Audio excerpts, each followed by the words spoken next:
Hey friends, welcome to the Kevin Dairaghi Show. You are gonna love today, right? Buckle up because Russ is gonna come in, talk fast, give you stories, so many wonderful one-liners, wisdom brought into little bitty snapshots there.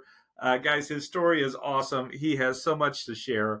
But before we jump into Russ Lagan's story, let's jump into our vendors. So these are the people that go out and help us reach out and do the service here, right? So we have Lois Mans with Farmers Insurance. She's been covering my assets for years. We got Jason Hudson with Red Maples Construction. These guys are out there just crushing it. They're helping us rehab all the houses that we buy with here Restore STL. Adam Dairaghi with Complete Property Services. So the property manager that goes out, manages, grows real estate team. Dude, Adam and his team is just crushing it right now. Great job, Adam. And great bands with Upright Construction. So these are the guys doing all the exterior work for us, roofs, gutters, soffit, fascia, all the stuff. And for them, if you mention Kevin or the show, he gives you 10% off your labor. So it is fantastic, guys. Thank you for supporting us. If you guys are in the business here, especially in the St. Louis area, these are the guys I use. These are the guys you need to use as well. So Russ Laggan here, TED Talker, EXP, speaks on stages, goes out there, just wrote a book, Be Followable. Guys, he is awesome. He is fantastic, and he's going to give you a lot of good information. Let's jump in with our conversation here with Russ.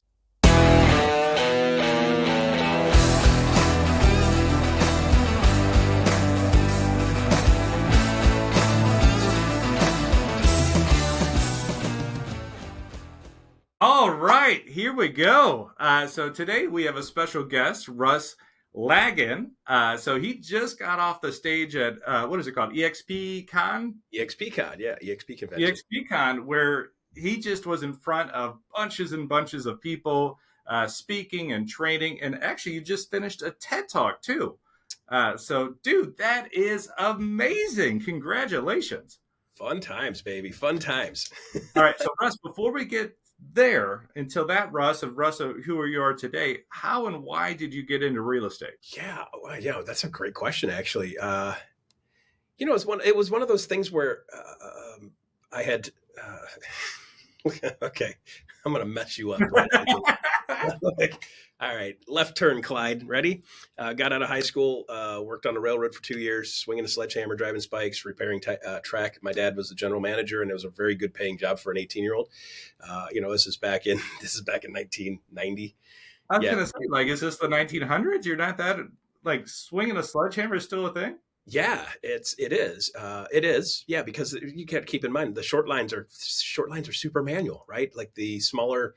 This is a short line railroad, which is basically any railroad under 600 miles is considered a short line. And the smaller railroads with 40 and 50 and 60 miles of track that service individual cities, those are still, they're still old school on a lot of stuff. We were ripping out spikes on a bridge with a pry bar that was as tall as I was and weighed about 60 pounds. And you just grab on that thing and yank it as hard as you can and until a spike would pop. So, yeah. I haven't had this conversation. So, like, are we talking? Are you traveling around, or is this local? This was Akron, Ohio. So it's Akron Barberton Belt Railroad, and my dad was the GM. I was born in Jersey. My dad got transferred to Michigan to work with Conrail.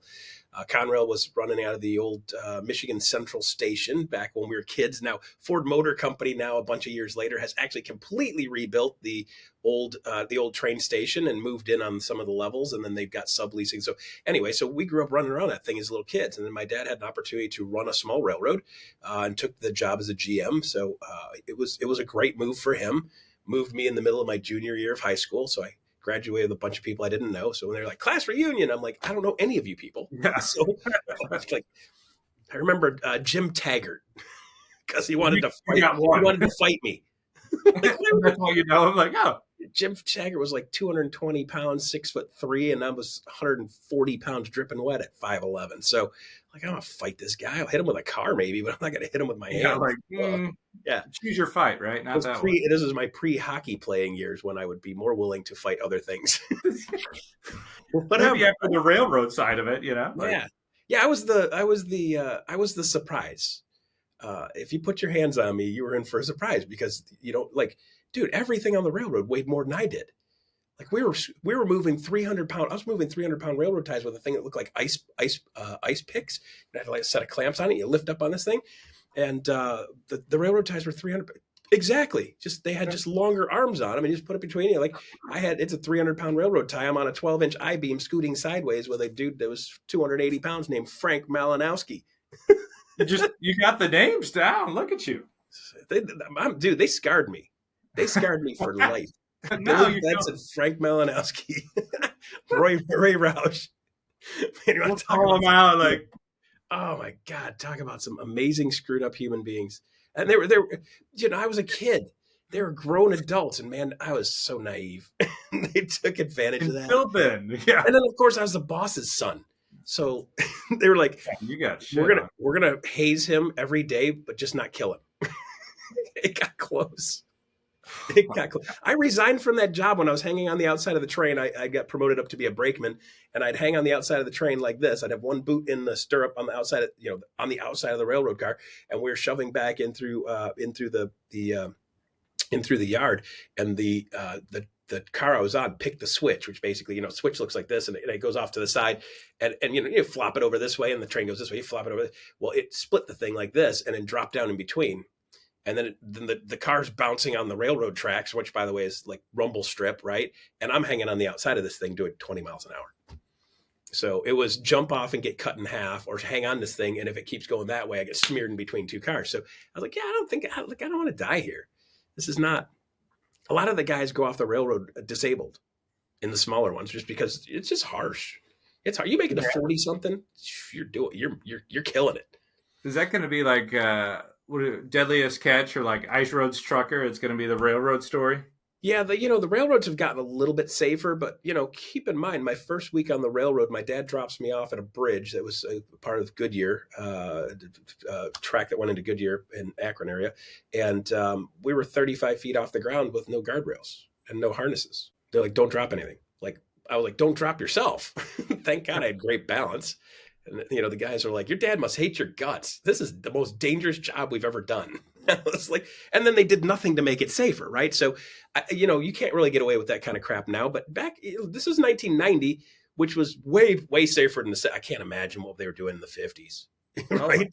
I mean, the 90s were super safe compared to the 70s.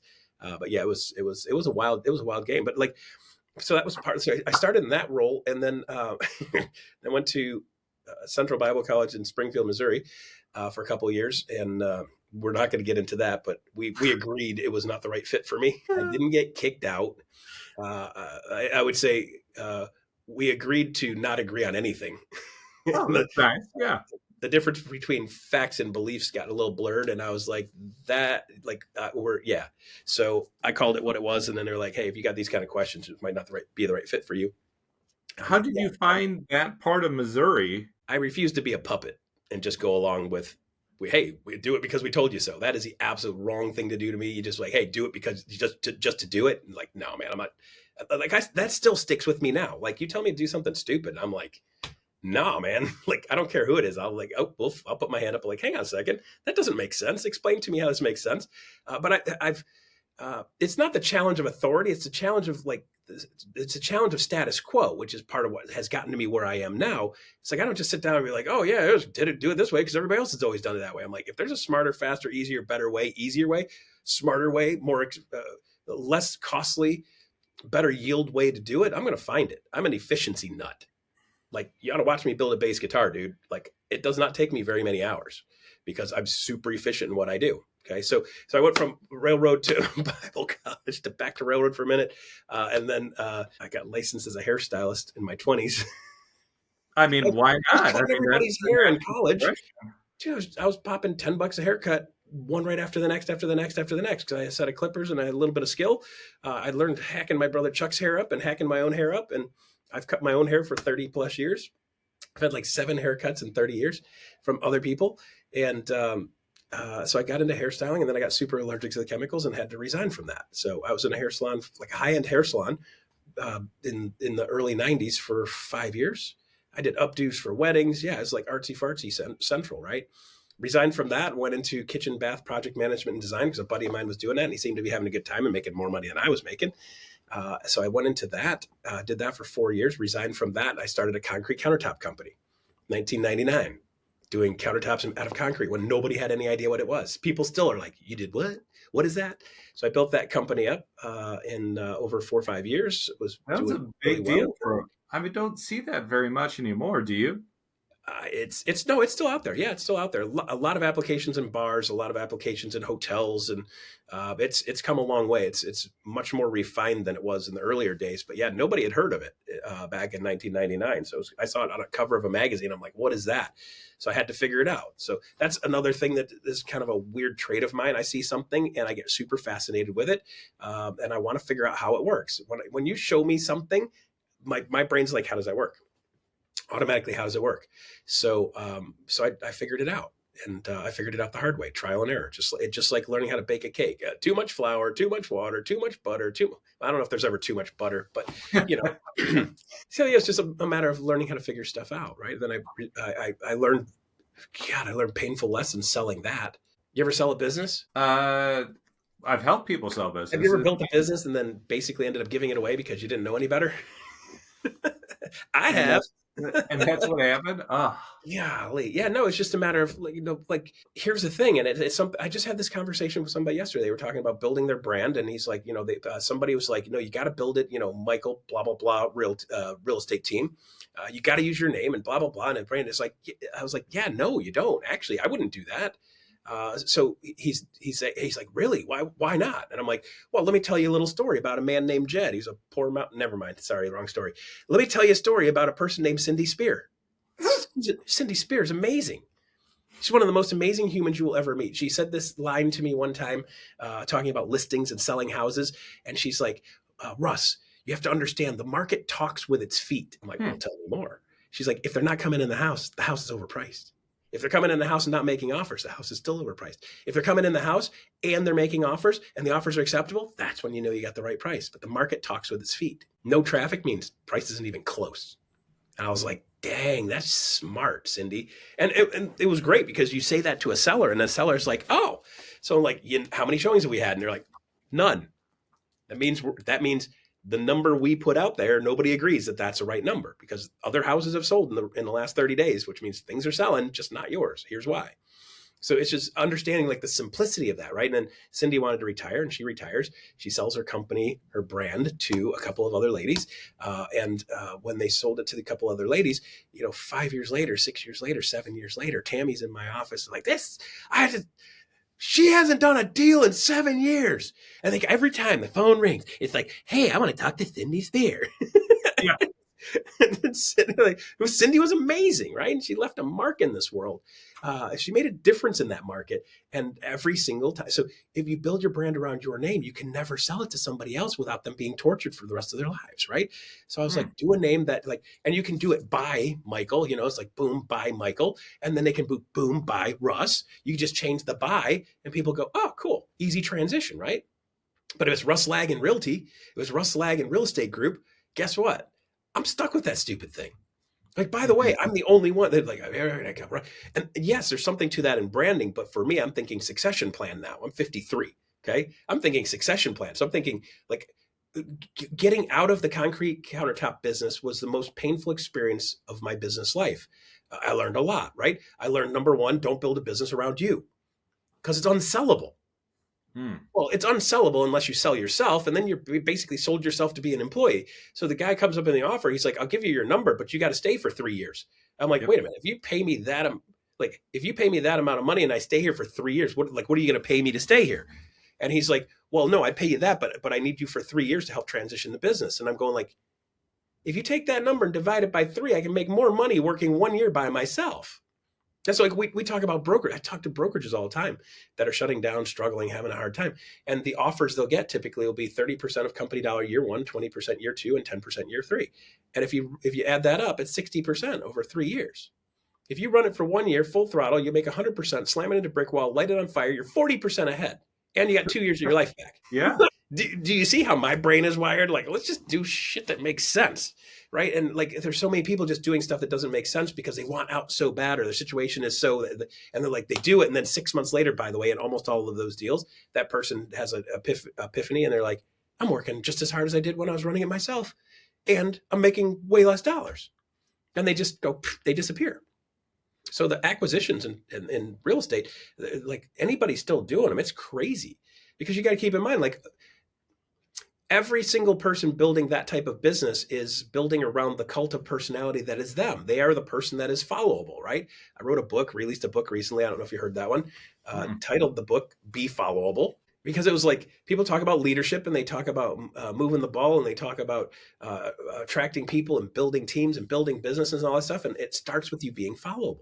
Somebody's like, I'm willing to follow that guy, Kevin. Kevin's awesome. I'm following Kevin, right? And then you say, hey, Kevin's no longer going to be here, and we're just going to hand you a new leader. And you're like, wait a minute, I didn't pick that guy. And just the real estate is just like church, right? You switch the pastor, they don't like the pastor, let's just go to the church down the street, or the other one down that street, or the other one down that street. Man, you can go to any church and they will let you in. You can go to any real estate company and most of them will let you in.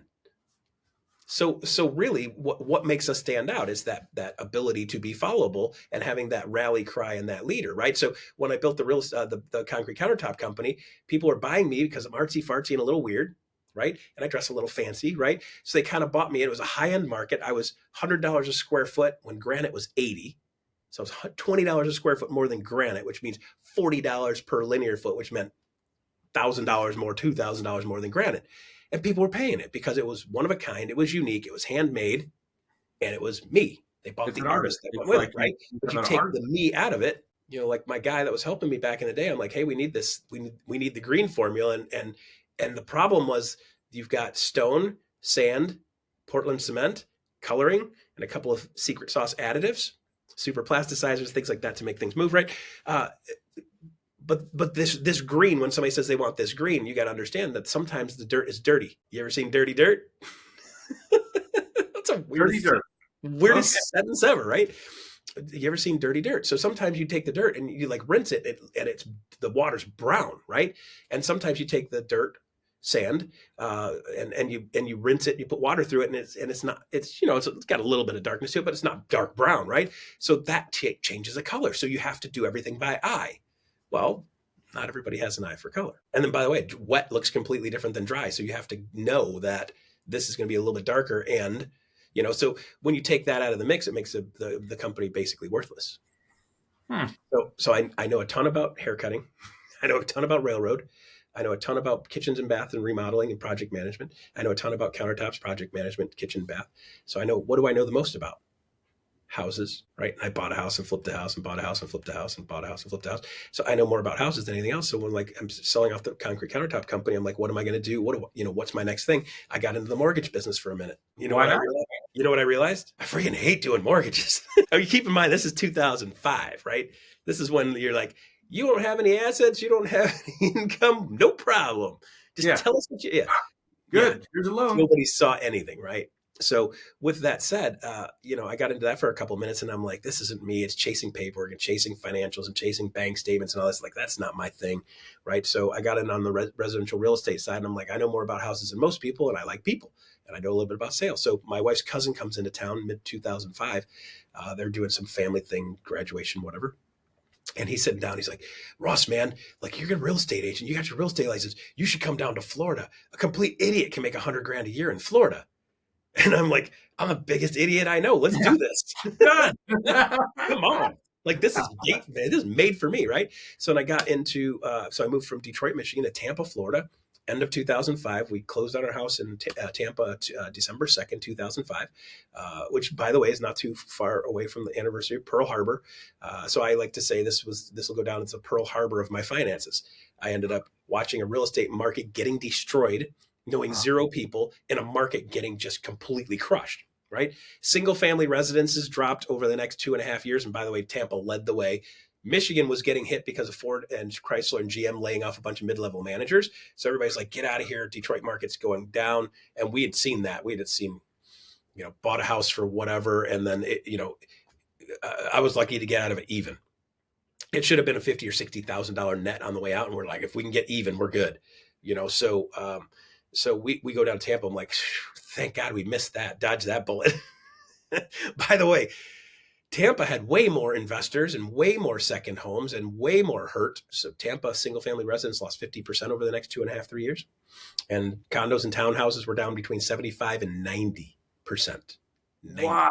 Dude, I know fact, actual place on Palm Avenue, East Palm Avenue, outside of Ybor City, $220,000, $230,000 condos, single bedroom condos back then were $230,000. I know for fact because my buddy George bought one for $20,000. Gosh. He bought one for 20, one for 25, one for 30, one for 35. It was like, hey, I did great. I did four sales in a month, and it added up to $100,000. I did 4 sales and had $3,000 commission total, right? So it was dark days, weeping and gnashing of teeth, man. And everybody in the office is standing around going like, what the heck is happening? Well, I had never seen the good times.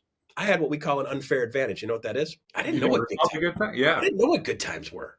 I didn't have good times. I got into the business literally when I was getting smoked, right? So I got to learn some really, really valuable lessons, and we learned things really the hard way, right? That's how I ended up with a whiteboard, and I ended up learning drawing stick figures, and I'm drawing stick figure houses. I'm like, okay, if you got 5 houses for sale, one's 200, one's 220, one's 230, one's 250, and yours is 270, you come in as a buyer and they're all the same. Which one are you going to buy? If you had 5 houses to choose from and they're almost identical and one's 200 and the other one's 250, which one do you buy? And they're like, 200. I'm like, cool. So you wouldn't even buy your own house. They're like, dude. Damn. It's like, well, that was blunt. I'm like, listen, here's the fun part. It's 200 today. If we mess around 6 or 8, 10 weeks, 12 weeks, 14 weeks, 16 weeks, it's going to be 175. Because by the way, 200 is the lowest. Somebody is going to get desperate and drop it to 190. And next thing you know, the next one's going to go for 190. And then somebody's going to drop to 180. And next thing you know, you got 10 houses at 170, 180, 190. Next thing you know, the next one going out is 170. And we literally watch people chase the market down. So I'd go back 2 weeks later and I'm like, all right, cool. By the way, the market's down $20,000 more. You just lost $20,000 in the last 2 weeks. And they're like, why?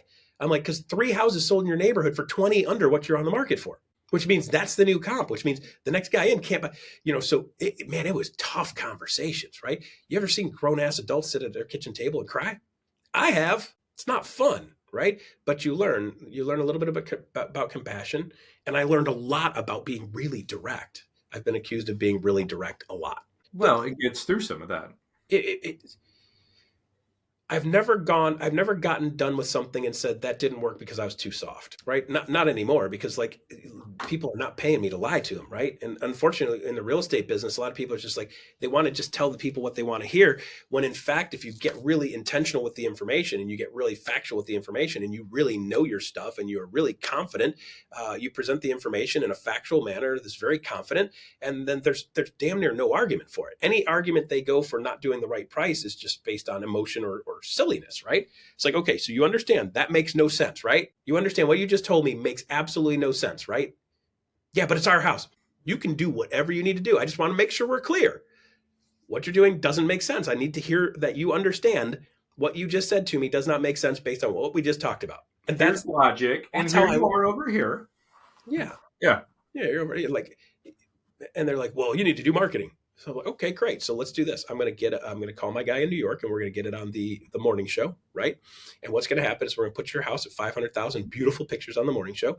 And the buyer up there is going to be like, oh my God, I could buy a house in Florida for 500,000. That's 3,800 square feet. This is amazing. Right. And what's going to happen is they're going to fly down to Tampa. And because they're not stupid at $500,000, they're going to look at 4, 5, 6 houses and they're going to realize you're at 500, but their neighbor's at 450 and it's just as nice. So basically what we're going to do is we're going to advertise your house and we're going to sell all your neighbors' houses for them because they're going to love you for it. But they're going to sell first. And then if we're lucky, you'll sell. And by the way, over the last 6 months, the houses in this market have gone down $50,000. Wait another 6 months. 500 is going to be 450. It should be 450. It's probably going to be 400. Do you see this coming again, Russ? It's already happening in some markets. Yeah. No, like Naples went super ultra hot, exploded. And people are like, let's buy everything. The world's going to go far. It's going to go forever. Right. And then they're starting to pull back. So they crept up into a 12-month supply of homes.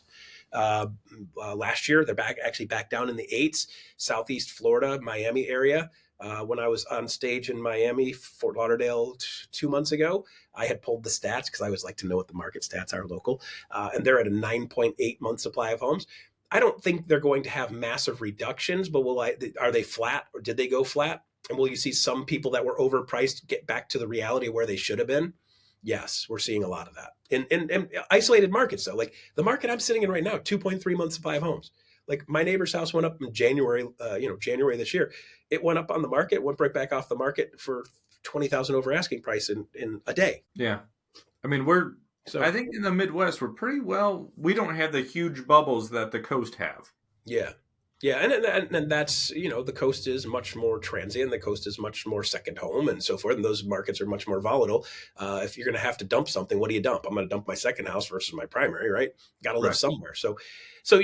This, I think a lot of people say, Russ, you had a really tough ride. Yeah.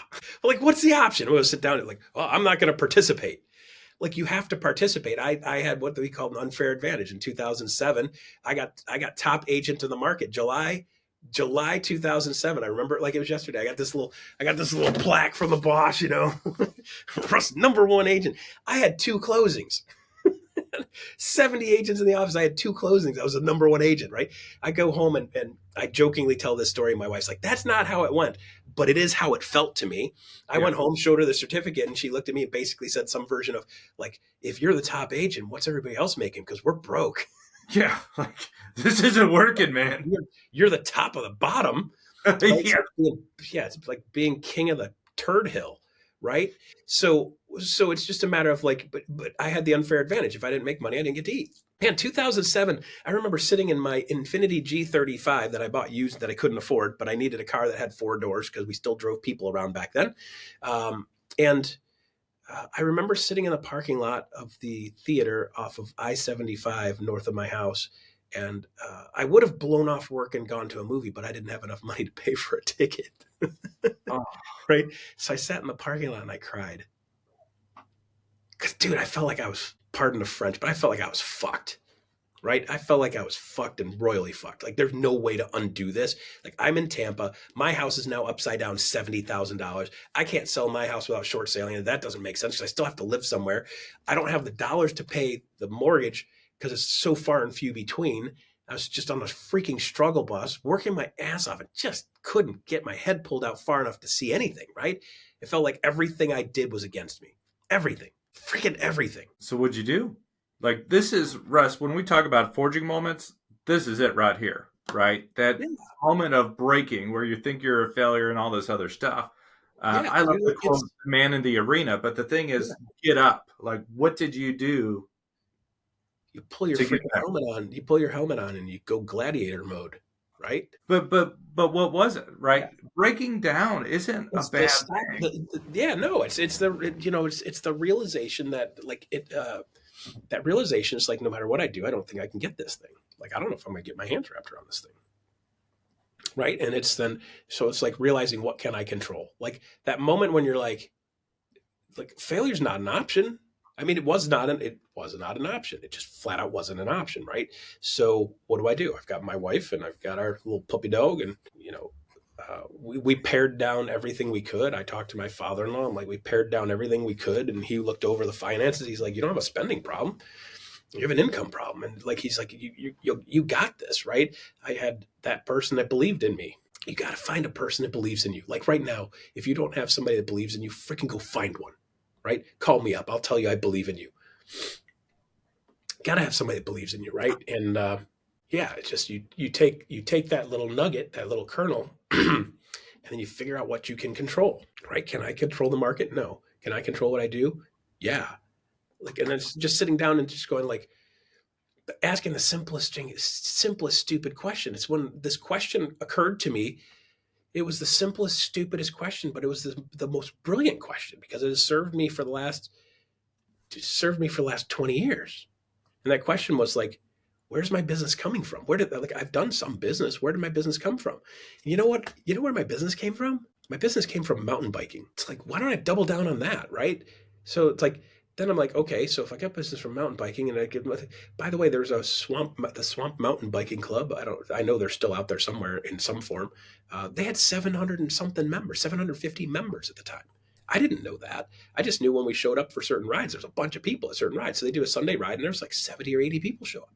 So it's like, talk about showing up. Like I started to show up. I showed up every Sunday. I showed up for the work days and I would do some of the work day stuff, right? Put the effort in. And by the way, the work day I was giving back. And by the way, I was doing my job.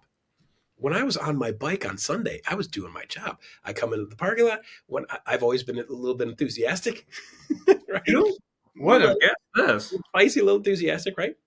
So when I greet people, I get really excited when I greet people. Everybody, like, you're like a Labrador retriever, man. Your tail wagging. You know? Like Russ is super happy to see me, right? Man, people will love you if you get excited when you see them, right? Something as simple as that being intentional, not being fake about it, but just bump up that little bit. Is like, get a little bit excited when you see somebody. I like, man, dude, we had 4,742, I think 4,740 something agents in Miami last week. I hugged half of them. Every time somebody walked up to me like, hey, you're that guy, you're that guy, you're that guy, you're that guy, you're whatever. I was like, hi, how are you doing? It's great to see you. Just get excited to freaking see somebody and do it over and over and over and over. And I show up for mountain biking and I go around, I'd be like, hey, Gary, how you doing? Hey, Jeff, how you doing? Hey, Kevin, how you doing? Hey, what's his face? And what's your face? And what's Who's face? And I don't remember your name at all, but I like you. Right? I like you. I like you. Yeah. And just like people. And I found that people react really well to that. Next thing you know, they're like, we're done riding for the day. Everybody's got a little blood on them. We just sit down in the tailgate, Gary's tailgate, crack a beer. The mountain bikers crack a beer. The road bikers crack a protein shake. Yeah. And so you got to find your vibe and you find your tribe, right? So I realized like 3 days a week, I'm fully engaged with this. The Tuesday night ride, Hole in the Fence, there were 60 or 70 people. And you know why they call it Hole in the Fence? That was the name of the trail. You know why they call it that? You got to go through a hole in the fence. It's a great name, right? Well, like Hole in the Fence. Why do they call it Hole in the Fence? And there's literally a gap in the fence, and you go through the hole in the fence, and there's 30 miles of trails through there, right? So in the course of being human, people are like, hey, what do you do for a living? I'm a real estate guy. How's the market? Great. Glad you asked. Here's a market. I do a market update. You want me to send it to you? Yeah. Done. Dude, I was just doing that over and over and over and over. And then the company I was working for was looking for a new person to manage one of the offices. I put my name in the hat, not knowing what I was doing, and learned real quick that the office was losing a bunch of money. Probably should have asked those questions, but I didn't.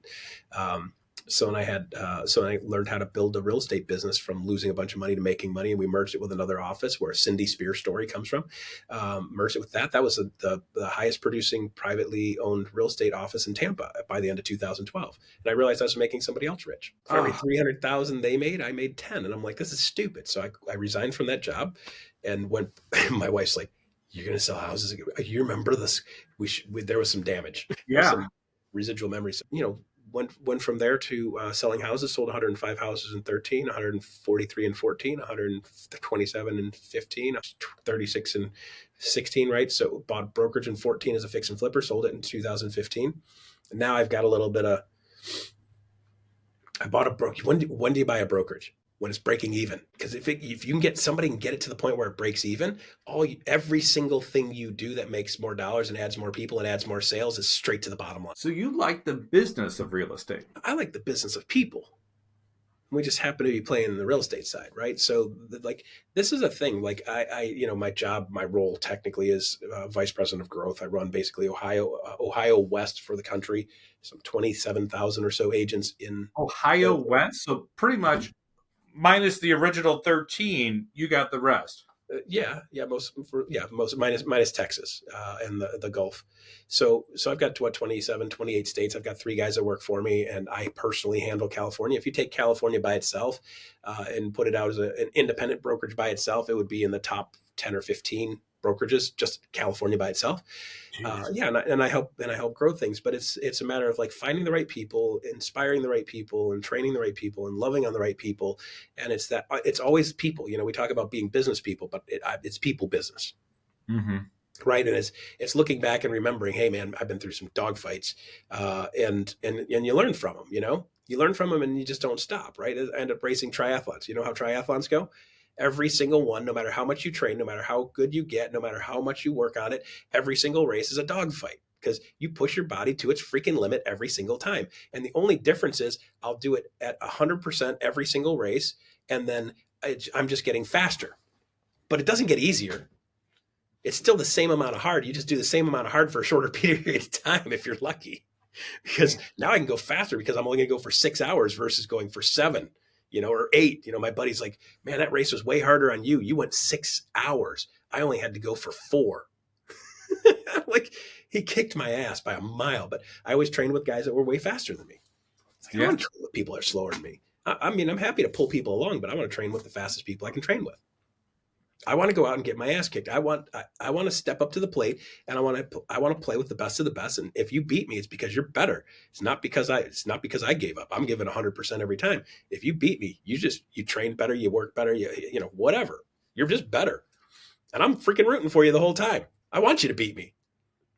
I love it. I will trip you, like but I want you to beat me. I love the competition, right? Because that's the part, I do like winning, but it's that thrill because it means you're thinking, it means you're playing, it means you're in it, you're living. Yeah, you got to be willing to play. I think the challenge with most people is they don't play all in, right? They don't play all in, and they hedge their bets, and they don't go all in on anything. And it's my mantra for a long time has been, how you do anything is how you do everything. Like, watch somebody sweep a floor, right? Watch somebody sweep a floor.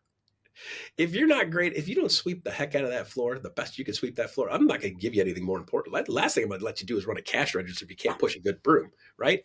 You get a shovel, man. You shovel your butt off. You shovel dirt like it's the last time you're going to do anything, right? But that's the way you roll. But that's how I end up building bass guitars, and I end up forging knives, and I end up building furniture, and I make all kinds of weird crap. And I ripped out my kitchen and put that back together the last 2-3 months. I got a little experience in that, Did you do concrete? Did not. Nope. You know what? There's another thing about that. The stuff gets hard and it's heavy. Like, I don't want to carry. I'm not carrying that anymore. Oh, that's awesome. Hey, yeah. I know you have a hard stop here, so when you go through all these ups and downs, right? When you go through those tough times of, hey, do I do this or do I do this? Do I go left or right? Or, there's hard conversations, right? Between you and your wife, between you and business owners, between you and clients, etc. When you're going through that tough decision time, right? Is there a quote? Is there a movie? Is there a poem? Is there something you lean on to help you get back up, right? You talked about going into gladiator mode, right? Is there something like a song or a lyric or just something that you're like, oh, and you listen to that, you put that on, you go back to this, so you get back up? Is there something like that for you? The mantra for me always is, what do you want? What do you want? What do you want? Like, you got to get super clear on that conversation. If you are not super ultra crystal clear on that conversation, your goals are going to be vague. Your accomplishments are going to be vague. So you got to get super clear on what you want. So like my recipe is, where are you now? Where do you want to be? And then how are you going to get there? Right. So I literally walk myself through that recipe. That recipe is like, I made it the cover of my book. It's literally a stick figure with an arrow. It's a stick figure with an arrow with another stick figure here. There. This is a pre-sale copy. Where are you now? Where do you want to be? How are you going to get there? And I bring myself back to that after I do EXPCon this year, right? And it's like, we made a difference this year. It was tangible. The difference I was able to make this year. It's tangible. Okay? Oh, that feels great. That's hard because most of the time you don't get tangible reflection of what you did, any evidence of what you did, right? But it's very tangible. What I've been doing the last 2-3 years, making a difference. My mantra is to make a difference, make the biggest difference you can. Okay, so every time I'm stuck, I'm like, where am I now? What's working? What's not working? What do I like to do? What do I not like to do? What am I not liking to do? Right? And there's always something, right? And then where do I want to be? What do I want that to look like? What do I want to be doing? What do I want? Right? If I can get really clear on where I am and where I want to be, the path to get there is easy. It's like, I'm sitting in Detroit right now. I got to be in LA next week, right? What am I going to do? Well, I could start walking. I could take a bicycle. I could drive a car. I could take a train. Well, I'm probably going to take an airplane because I'd like to get there in 4.5 hours, right? So Airplane it is, right? Great. So what do I got to do? I got to fly west. I got to go to Detroit airport. I got to book a flight to LA. It becomes super easy. And you're like the pieces and parts. People are vague on what they want, and then they are vague on what they're doing, and they're vague on their results, right? So if you're stuck and frustrated and stressed out, get really clear on what you want your life to look like. And it's like, what is one step that I can do to make that happen? Not 5 or 6 or 7. What is one step that I can do every single day to move towards that? If you can do that, your life is going to move in the most profound ways. 365 days later, you've got 365 steps in the right direction. Everybody wants to be there now. It's like, you just got to measure it, get closer to it. Take that step, measure it, get closer to it. That's how you're going to win. Russ, fantastic. Now, if somebody wants to follow you or get your book, where do they go? Yeah, so befollowable.book.com. If you go to Be Followable Book, it's got a little bit of an overview. It talks about a lot of my processes in there. It starts off, here I was, the newly minted broker of a real estate office, and I had no idea what I was doing. My path to leadership started in '08, right? And that's how the book starts, right? And it goes into first sorting out, where are you now? What are you doing? What are you working on? What's not working? That kind of thing. What do you like to do? What are you good at? And then working in your business versus on your business. Then I talk about mindset. So let's free up some time, talk about mindset, and then talk about becoming the best you. And then eventually you look back and there's a bunch of people following you. Mine was not a path. I don't want to be, I did never set out to be a leader, but I look back now and I'm like, wow, there are a lot of people back there. Those people are crazy following me. And that's leadership, right? How do you know you're a leader? Turn around. Yeah, absolutely. And you could of course find me on Facebook. Follow me on Facebook if you like. Russ Lagan on Facebook, and Russ_Lagan is Instagram. I pretty much play on those. Everybody's trying to get me to do other stuff, but I'm kind of a whiteboard low tech guy. I'd rather play in my wood shop than play on a computer. So but I do a pretty good job on Facebook. And man, there's some funny videos of last week. You got to see the thing I did on stage. It was ridiculous. That's awesome. It was ridiculous. I know you got a hard stop, but Russ, I want to thank you for jumping on, sharing your story, and just being open and honest about this stuff. So I really appreciate it. It is awesome. So I call it your roadmap, right? Yeah. Your life roadmap, your other roadmap, and Yeah. dude, it's awesome when things just line up. That is fantastic. So It Russ, never feels like it in the moment. dude, thank you so much for jumping on and sharing your stories, man. Sharing your energy. It's awesome. You're So quite thank you welcome. so much. All right, you got it. See you, Cool. Kevin. Dang, that was awesome. Russ talks a little bit faster than I do, if you've noticed, but let me get my little, I love this remarkable thing, but let me look at my little remarkable notes here. So Russ starts, think of this. He started from swinging a sledgehammer in the railroad business. Not a lot of people start from the railroad. So it's kind of awesome going from railroads to hairstyling into remodeling and kind of getting into the house flips. So that's a pretty awesome start. But the idea of the succession plan, like what am I going to do with this business? And if you build it just around you, say something like the Kevin Dairaghi Show, you're kind of stuck. Like who can buy that from you compared to something like, say, Restore STL, maybe with Kevin or something like that. But then now you have something that could be turned around and sold. So what a fascinating idea, starting with the end in mind when you're building your business, especially in real estate, because it's not sellable without you. Good information. I didn't know you wrote a book, Russ. That's fantastic. I would have brought more about that up. Be followable. So I heard so much additives there that we are looking for, right? How to build up people following it. Seth Godwin. These are the other people that I love, how they do marketing. I think that's fantastic. Dude, talk about a forging moment. So usually we highlight it there, building that iron to steel, right? The components to build that bridge to get you over the water. Being crushed by the market and the downturn in Tampa. Like, dude, talk about stacking all these things up. What to do and not to do. But I love the idea of it was a blessing, right? David and Goliath's Malcolm Gladwell there. But the idea, those negative things ended up being your positive. And you were able to build, and out of the ashes when everybody else felt like they're crumbling is the time that you were building, not knowing any different. Sitting there in front of the movie theater, not able to buy a ticket. Dude, what a great moment. Like I see that in my mind's eye. Of that moment where, dude, that could have been the part that burned you up. Instead, that gave you the foothold, the start to start going, right? I am all in. I am doing this. I loved your quote there. The way you do anything is the way you do everything. Sweeping floors and whatnot. Like, hey, if this is your job, you might be washing dishes, but man, be the best damn dishwasher you can be. But going back to your forging moment there, it reminds me of our episode Burning the Boats, right? And what did you do? You asked for help, right? You didn't use those words per se, but you asked your father-in-law. He looked at your finances, right? It's not a spending problem, it's an income problem. right? Once you have that wisdom and that direction, right? You had a coach, it helped guide you into the stuff that you really needed to be doing, right? Hey, it's not this, it's this, right? And then you were able to build and train and move faster. I love that. I train with faster guys. That's why you get a coach, right? That's why you get people who surround you that just do a better job, right? They've been there, they've seen that, and they help you do it much faster. I love it. And I love the niches. I mean, so much of what you're talking about like really jives in with what we talk about. So really, burning the boats comes up there. Some of the other episodes, using the tools, our life roadmap, everything that you're saying really jives. I'll go out and pick up that book when it's ready, Russ. So, man, thank you for jumping on, sharing your stories, sharing your life, and just being a part of the Kevin Dairaghi Show and all that we do here. So, guys, if you're following and watching and subscribing, thank you. We have done everything we've done because of our vendors, and most especially because of you.